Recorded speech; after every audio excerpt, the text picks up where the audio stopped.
Suavidade não é fraqueza, é a armadura que eu escolhi.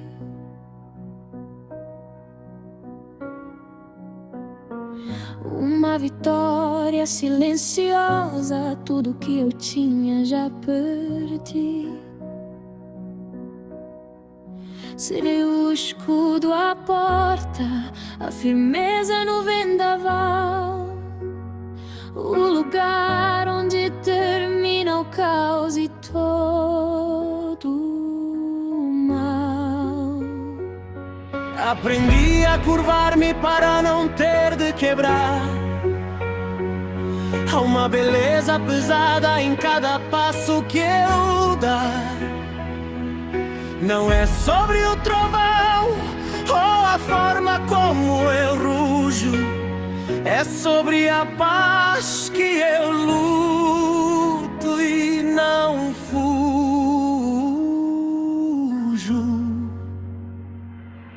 Por aqueles que carregam o meu nome, por aqueles que partilham a minha alma,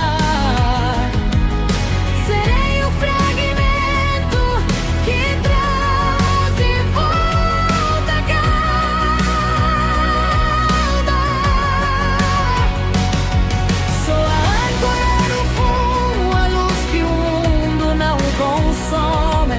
Pelo fogo e pela geada, sou amor que não se apaga por nada. Eles veem o veludo, mas não veem o osso. O reino que ergui sozinha do fundo do poço.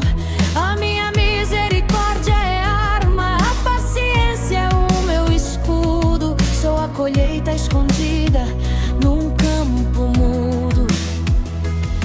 É uma graça feroz, é um passo veloz. Não estou a fugir da tempestade. Sou eu quem lhe dá calor de verdade. Eu sou inteira, eu sou inteira.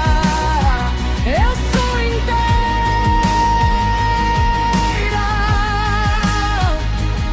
o fragmento que completa o coro.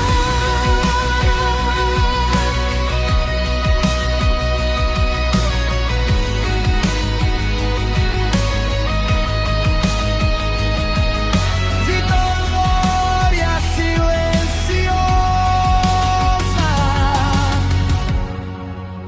Nada a perder.